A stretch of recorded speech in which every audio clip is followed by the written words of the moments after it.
그 다음에 이제 미국 시장에서도 옐런이 그 다음부터 자기네 국채, 미국 달러 국채에 대해서도 굉장히 예의주시하게 보고 있다라는 코멘트들이 나오거든요.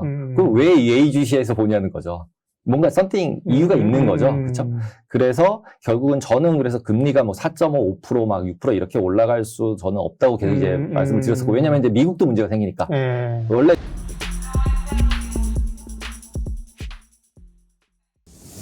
테이바레스 강승희 대표님 모시고, 재밌는, 투자가 재밌는 건 아닌데, 그, 시장을 이기는 그런 전략 이야기를 하고 있고요.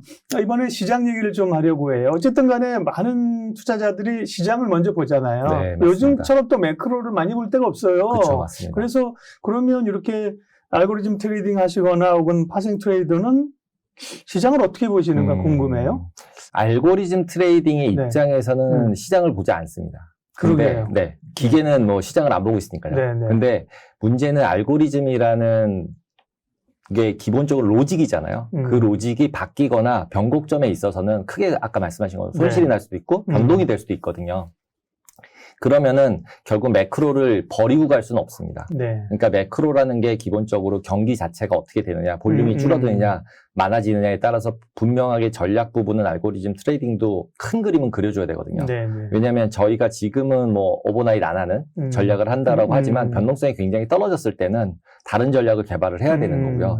그래서 계속 개발은 해야 된다라고 말씀을 드릴 수 있고, 기본적으로 파생 트레이딩이라고 얘기하면 보통은 이제 레버리지 풀로 써서 이제 뭐 주식하다 깨지면 선물 가고 선물하다 깨지면 옵션 가고 그랬다 안 되면 해외 선물 가고 그러다가 뭐 마지막에 코인 가서 다 날린다 뭐 이런 식의 이제 뉘앙스들이 되게 많아요. 근데 이제 오해죠. 또 시장이 오해이고 사실 뭐 그죠? 이제 그런 분들이 있으니까 그런데 이제 저같이 파생을 가지고 대부분 해지로서 운용을 했던 사람의 입장에서는 파생 상품들은 대부분 기초 자산에 연동이 돼 있어요. 그렇죠. 연동이 돼 있기 때문에 뭐 웩도독이라 그래서 이제 꼬리가 몸통 흔들다 뭐 이런 얘기 하는데 실질적으로 꼬리가 몸통을 흔드는 경우는 진짜 되게 경우가 많지는 않아요. 일반적인 경우가 아니라는 거죠. 왜냐하면 보통 그럴 때는 볼륨이 굉장히 줄어들어서 시장에서 방향을 못 잡아요. 그러니까 파생이 원래 예를 들어 100이라는 게 거래대가 있었는데 그때 보통 노멀할 평상시에는 한 10,000 정도의 현물들이 그냥 거래가 되고 있어서 얘가 100, 200 해도 티가 안 나고 있었는데 갑자기 현물 볼륨이 확 줄어드는 거예요. 그러고서 그냥 시장 전체가 뭐 한 500만 거래가 돼요. 그럼 갑자기 얘가 파생이 한 20% 거래를 해야 되는 거잖아요. 시장 전체 내에서. 근데 보통 파생은 이제 저도 이제 뭐 ELS 이런 거 했자면서 저랑 제 부사수랑 둘이서 거의 한 2, 3조를 운용을 했었는데 기계로 하기 때문에 2조든 3조든 다 상관없거든요. 숫자에 불과하니까. 숫자에 불과하기 때문에 상관이 없거든요. 그렇기 때문에 기본적으로 뭐 파생하는 사람들은 숫자로만 그냥 샀다 팔았다 한다라고 보시면 돼요. 그리고 대부분은 근데 선물이나 이런 것도 방향성을 예측해야 되는 거 아니에요? 근데 어떻게 보면 이제 투기하는 분들은 방향성을 예측하지만 일반적으로 이제 기관에서 트레이딩하는 파생하는 사람들은 일반적으로 보면은 선물을 샀으면 주식을 팔았거나 주식을 샀으면 선물을 팔았거나 뭐 이런 그다음에 이제 뭐 주로 해지 수단으로 한다는 해지라기보다는 어떻게 보면 이제 스프레드 두 개의 차이 롱숏 롱숏이라고 보시는 게 맞죠. 롱숏 개념입니다. 그래서 뭐 한국을 샀으면 미국을 팔고 미국을 샀으면 한국 팔고 뭐 일본 살까 뭐 이렇게 비교를 계속 하고 있거든요. 그러니까 어떻게 보면 파생 트레이딩을 하는 사람들은 상대적으로 얘가 더 비싼가 얘가 더 싼가 절대 가치를 잘 모르겠다라는 가정이 좀 깔려 있어요. 저도 그래서 절대적으로 지금이 뭐 높다 낮다 저평가다 고평가다라고 생각하기보다는 어떻게 보면 시장이 맞다라는 가정을 깔고 있는 거죠. 저평가가 됐으면 될 만한 이유가 있었고, 고평가가 됐으면 고평가가 될 만한 이유가 있었다. 그 가운데 또 뭐 어디는 평가가 돼 있으면 상대적으로, 상대적인 거죠. 항상 상대적인 비교를 하는 게 파생 트레이딩에서의 기관 내에서 하는 개인들은 거기서 투기를 하느라고 이제 세게 베팅을 하시는 거지만 뭐 15배씩 레버리지 돼 있는 선물들을 증거금 조금 넣고 그냥 거래를 한다거나 이런 거래를 하시는 건데 실질적으로 기관에서는 그렇게 하는 경우는 거의 없다고 보시면 되고요. 외국계에서도 더 없고요. 오히려 헤지 펀드들도 실제로는 그렇게 하지는 거의 않습니다. 그리고 이제 보통 주식 매니저들은 어떻게 보면은 지금 말씀하셨듯이 펀더멘탈을 보잖아요. 그러니까 DCF나 캐시플로우 이제 디스카운트 그렇죠. 해가지고 보는 모델을 가지고 같이 평가를 하잖아요. 그래서 이게 너무 싸다, 너무 비싸다 이런 얘기를 하시잖아요, 다. 네. 그리고 그게 분명히 의미도 있고요. 예. 근데 이제 그거는 이제 장기 투자에서는 저는 의미가 있다고 생각을 해요. 예. 근데 저희가 이제 뭐 어떻게 생각하면은 1년 있다 팔지 이틀 있다 팔지 잘 모르잖아요. 사람마다 또 틀리고요. 네. 그러니까 결국은 이제 투자 기간, 인베스먼트 호라이즌이라고 부르잖아요. 그래서 그 기간에 따라서 너무 다르기 때문에 네. 개개별로 이제 그 전략이나 포트폴리오도 만들어야 한다라는 게 이제 일반적인 스타일의 차이라는 거죠. 네, 스타일의 네. 차이라는 거죠. 네. 그리고 이제 또 채권 투자자 같은 경우는 채권 기관 투자가 네. 입장에서 보면은 실제로 저의 라이프 사이클 전체 내에서도 30년 내에서도 기본적으로 채권은 무조건 산 사람이 이겼어요. 왜냐하면 금리가 계속 내렸잖아요. 뭐 중간중간에 오를 때가 있긴 네, 있지만 네, 그렇죠. 큰 트렌드에서 보면은 어릴 때 저도 이제 초등학교 때 그때면 한 20%였던 것 같아요. 은행에서 예금 얘기가 15%, 18% 옛날에 네. 사실 한 자릿수 내려온 것도 그리 오르지 않았습니다. 네, 맞습니다. 그렇죠? 맞습니다. 네, 맞습니다. 그렇게 보면 정말 장기적으로 금리가 쭉 내렸네요. 네, 그래서 보통 제가 알던 이제 저는 이제 금리가 내리면 채권값이 오르는 거죠. 근데 채권값이 항상 올랐던 거예요. 근데 이제 저는 파생 쪽에 있었잖아요. 그러니까 이제 수합이나 뭐 이자율 선물들을 네. 거래를 하는 분들이 주위에 있잖아요. 네. 그래서 금리가 오를 때 이런 파생했던 분들이 이제 좀 몸값이 올라가요. 해지해서 벌었다 뭐 이러면서 남들 다 깨질 때 벌었으니까. 네. 근데 지나서 보니까 결국은 현물로 그냥 계속 롱으로 가져가셨던 분들은 다 이렇게 본부장 하시고 사장님 하시고 이러고 계신데 네. 중간중간 이렇게 파생했던 분들 잠깐 네. 반짝반짝은 하지만 네. 오래 못 가고 이제 떨어지는 경우가 많으시다고요. 그래서 전체 트렌드는 못 바꾼다라는 게 제가 느낀 거고요. 그래서 이제 채권 하시는 분들은 대부분 채권 롱에 확실하게 바이어스 돼 계세요. 대부분 다. 지금 마켓에 오래 계신 분들일수록 네. 더. 그래서 아마 이번에 금리가 올라가면서 되게 막 이제 그 멘붕이신 젊은 매니저들이 상당히 많을 것 같아요. 네.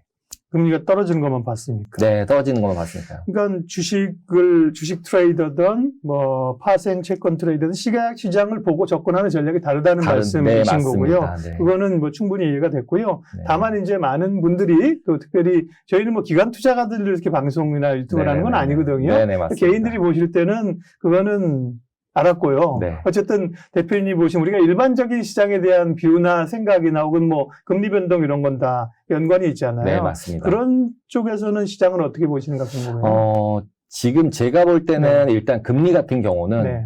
이번에 영국에서 네. LDI라 그래서 부채 연계 투자라는 게 있었잖아요. 네, 네. 그게 뭐냐면 이제 보험들, 연금들은 장기 상품이다 보니까 부채예요. 금융기관의 입장에서는. 그렇기 때문에 줄 돈은 뭐 예를 들면 금리가 지금 5%인데 줘야 되는 금액이 5%인데 시장 금리가 1%가 됐으면 실제로 부채는 5%로 줘야 되는데 내가 어떤 채권을 사서 받을 수 있는 건 1%밖에 안 되잖아요. 그러면 그냥 단순하게 생각하면 5배만큼을 더 사야지 5%를 줄 수 있잖아요. 네. 그러니까 그걸 좌우를 맞춰주면서 평가를 하면서 파생상품으로 수합이나 이런 것들을 통해서 부채를 평가하고 이쪽 자산을 레버리지를 붙여주면서 거래를 하면서 증거금으로 이제 채권을 받았던 거예요. 그랬는데 금리가 막 올라가니까 손실이 날 거잖아요. 거꾸로니까. 채권값이 떨어지니까. 네, 떨어지니까. 그럼 평가가 나니까 기본적으로는 거기다가 이제 팔아서 마진콜을 당해요. 그러면은 결국은 채권을 팔아서 또 마진을 메꿔야 되고 이게 돌아가다 보니까 결국 영국에서 사단이 났죠. 네. 결국은 그러니까 중앙은행이 국채를 사주는 수밖에 없는 상태가 났고 저는 그 사건이 되게 크다고 생각을 해요. 왜냐하면 영국에서 저렇네라고 하면 기본적으로 미국에서도 저럴 수 있는 거거든요. 그 다음에 이제 미국 시장에서도 옐런이 그 다음부터 자기네 국채, 미국 달러 국채에 대해서도 굉장히 예의주시하게 보고 있다라는 코멘트들이 나오거든요. 그럼 왜 예의주시해서 보냐는 거죠. 뭔가 something 이유가 있는 거죠. 그렇죠? 그래서 결국은 저는 그래서 금리가 뭐 4.5, 5%, 막 6% 이렇게 올라갈 수 저는 없다고 계속 이제 말씀을 드렸었고, 왜냐면 이제 미국도 문제가 생기니까.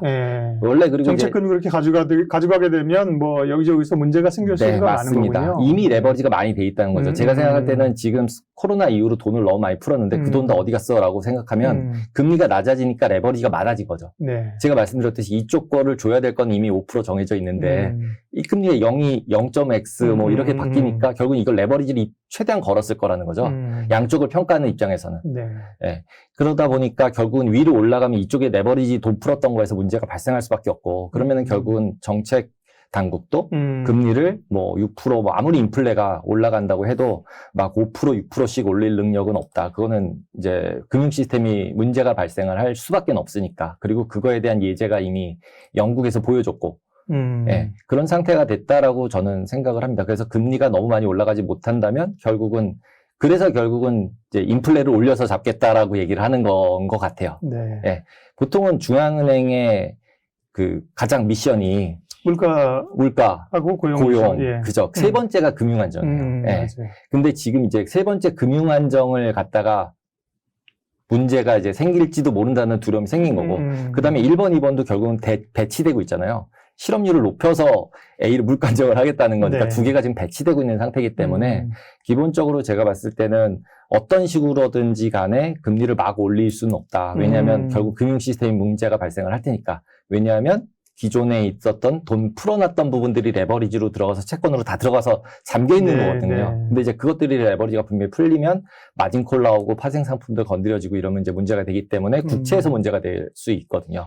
그러면 이제 나머지까지 다 문제가 되니까 그러진 않을 것 같다. 그렇게 보면은 인플레이션 같은 경우도 결국은 잡히긴 잡힐 수밖에 없다. 근데 내려갈 거냐라고 보면 저는 인플레이션이 크게 내려갈 것 같지는 않거든요. 예. 예, 그 이유는 중국이랑 미국이랑 착하게 잘 지내면서 결국은 싼 물건들을 중국에서 많이 만들었잖아요. 그렇죠. 공장을 하나 놓고. 세계적인 저물가를 만든 거는 중국이죠. 이제 세계의 공장, 중국이 싸게 만들어줬기 네. 때문에 가능했던 거죠. 그렇죠. 예. 근데 지금 이제 글로벌라이제이션이 네. 되면서 결국 공장이 옛날에 하나밖에 없었는데 중국에 갑자기 공장이 두 개가 있어야 되는 거잖아요.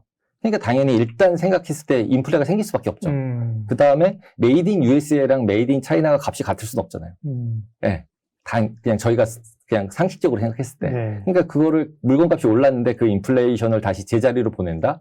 그거는 이제 어렵다는 거죠. 그러니까 제 생각에서 어느 정도는 디플레를 용납하는, 리세션을 용납하는 게 분명히 있을 수밖에 없고, 한 번은. 근데 그거를 마일드하게 어떻게 짧게, 어떻게 잘 해보려고 지금 하는 거 아닌가라는 생각이 듭니다. 네. 네.